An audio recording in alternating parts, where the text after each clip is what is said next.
Hi everyone, welcome to today's video. Today is engine day, so you join me on a particularly scorching day in Scotland, so apologies if I turn out as a sweaty mess throughout this video.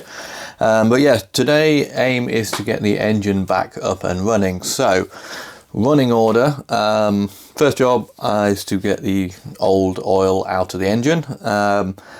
Once that's gone, I'm going to give the engine bay a clean up and a spruce up. I'm trying to resist the urge to paint the engine bay, just because I really want to crack on and get this done today. But I can at least give it a good scrub out whilst there's a big hole in the bottom of the boat.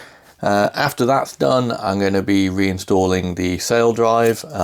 If you didn't see the previous episode a little while back where I removed the sail drive, that might be worth checking out if you're interested in the process.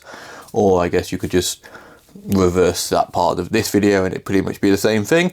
Once that's hopefully successfully reinstalled, next job will be to service the engine. So I've got myself a service kit, splashed out, bought myself the shiny blue Volvo Penta boxes because from what I understand, those boxes make the engine work better. Here you've got a full service kit, fuels, impeller, belt, engine anode. So yeah, we're going to do all that, put some oil in it, rig up some kind of MacGyver-esque water system because I have a clamp, but it's the wrong kind of for this engine. And yeah, hopefully by the end of the day, get the engine running and check that everything's okay with it. So, without more further ado, let's crack on.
Well, with a lot of struggling and a lot of fighting, I did actually manage to get the gearbox reattached to the engine. As you can see, it's only loosely held in a couple of bolts right now, but it is all engaged.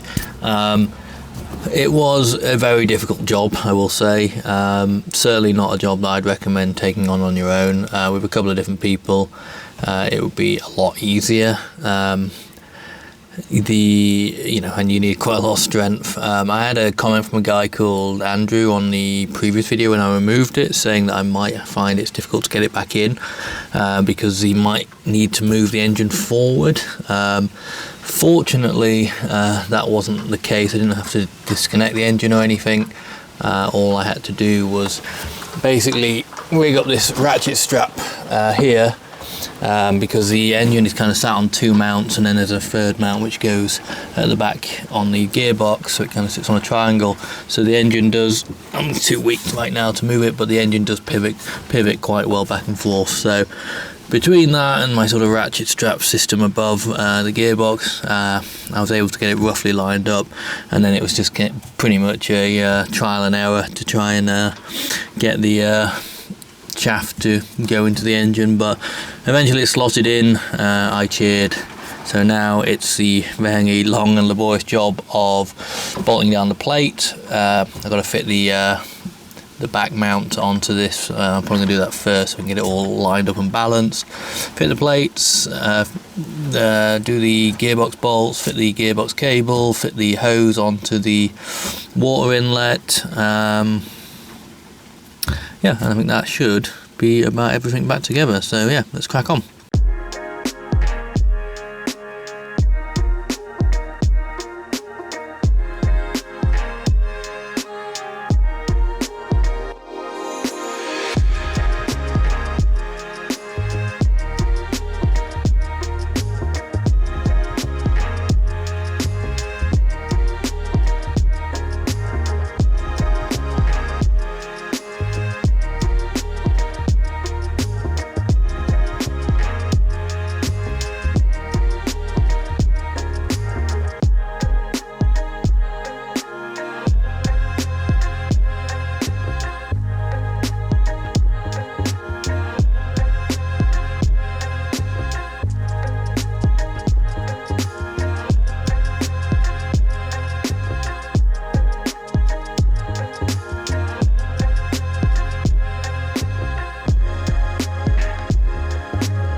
Come on! What the f*** is wrong with you?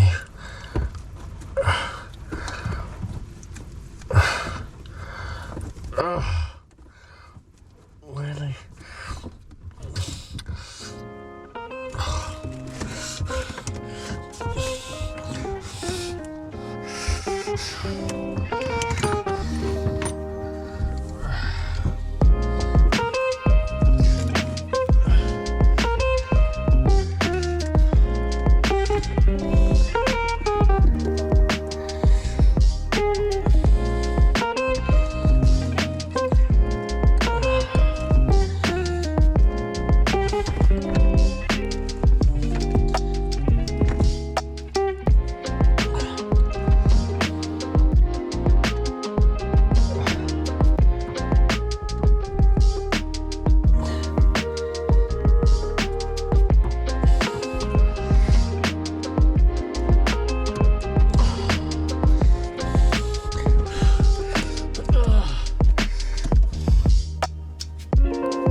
Well, that has been one hellish day.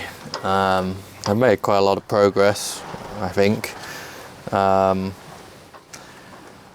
it's fair to say that getting this sail drive back in is a tough job.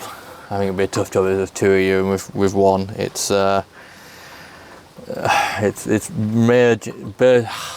can't talk. It's verging on impossible, but through various perseverance and ingenuity and just stubbornness, I've kind of managed to get it in.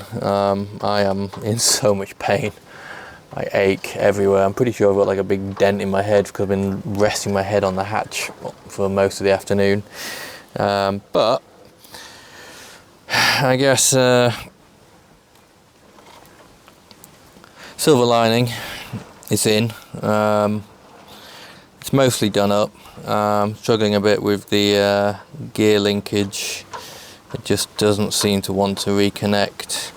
So I don't know if I'm just doing something wrong or if it's a problem, but I'm beaten. I can't keep going.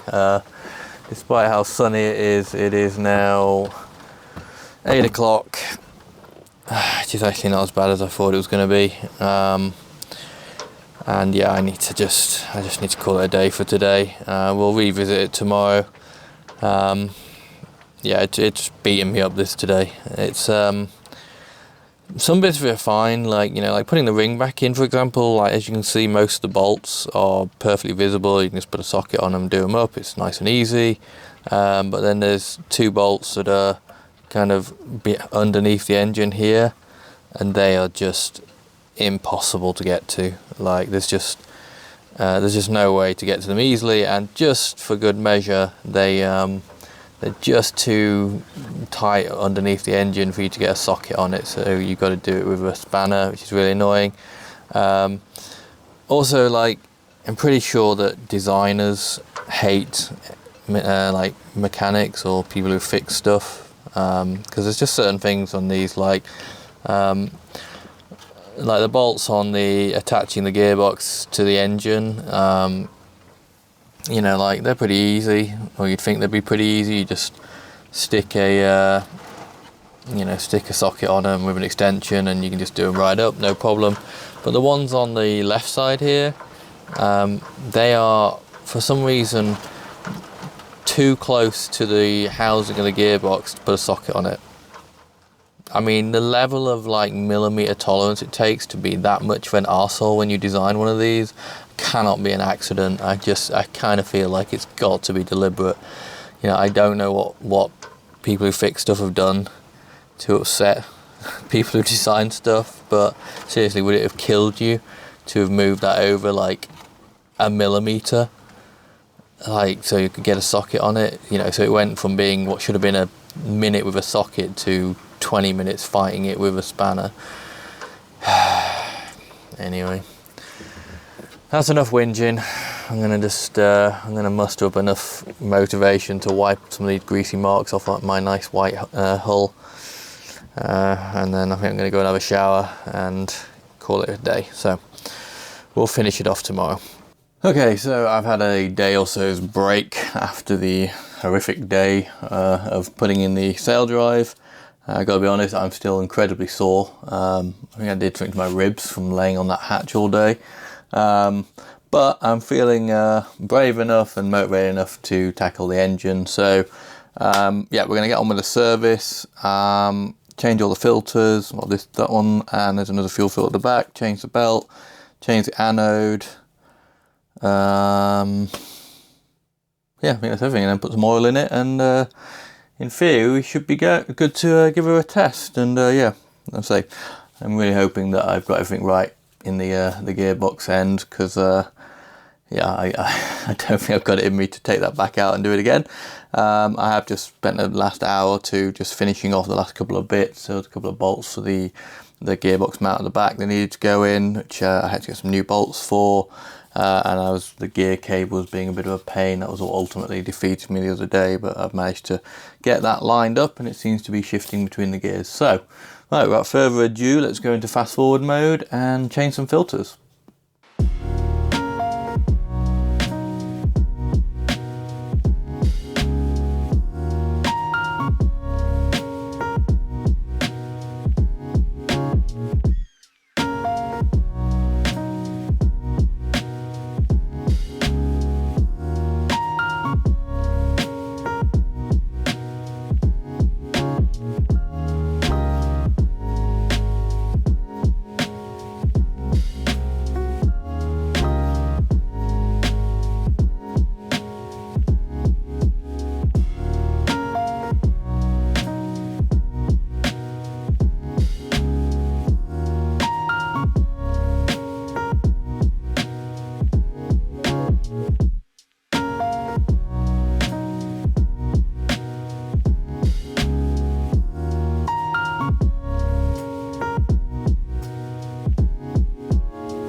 Okay, so today's the day we need to actually turn on this engine and see if it's going to work, see if it's going to explode, see if the gearbox is going to fall to pieces, and see if all my work has been done correctly.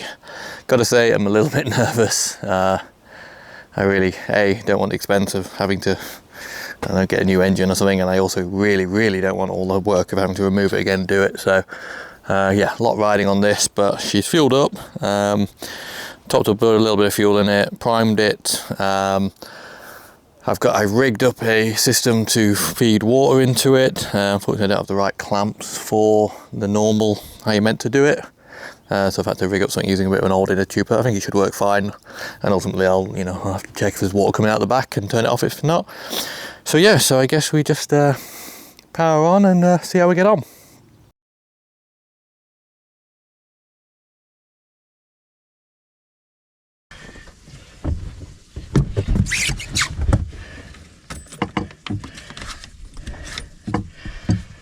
Okay, here goes nothing.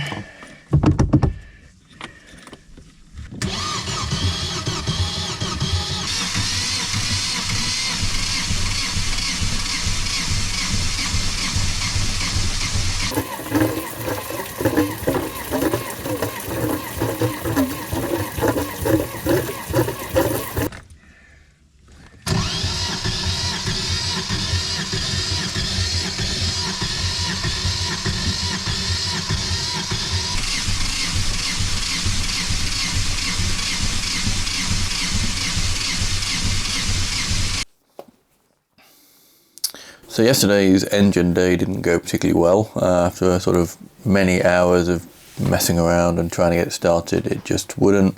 It's trying to go, but it just won't actually pick up. These engines are fairly notorious for not being particularly easy to start when they've been sat for a while. Obviously this one's been sat for a few months now. So I think that what the issue is in the fuel system.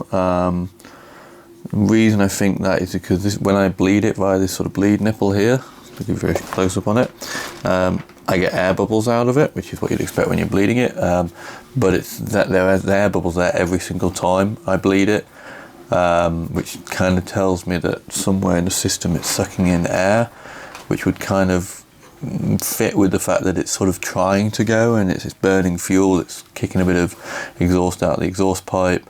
But it just won't actually get itself going. So we're going to try and do some fettling today and track our way back through the fuel system to try and find out where that leak is.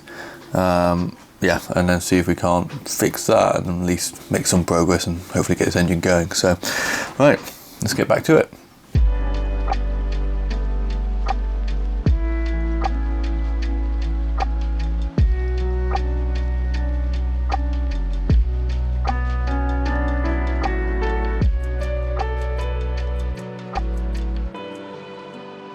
So the engine has pretty much defeated me. I'm not sure what's going on with it, but I've spent like 2 or 3 days now just fettling, messing around with it and just haven't got anywhere. Not sure what it is, but I've just kind of run out of time. I've got to go home, I've got some work to do this week. So yeah, unfortunately I've had a pretty successful trip up here, but not getting this running has really sort of dampened on the whole thing, because all the other successes I've had in the last sort of 10 days can't really mean anything if I can't get this running, because without this we ain't going out sailing. So yeah, not sure. I feel like it's something stupid, probably me being stupid and not understanding it enough. But yeah, it's just, I don't know, it won't go.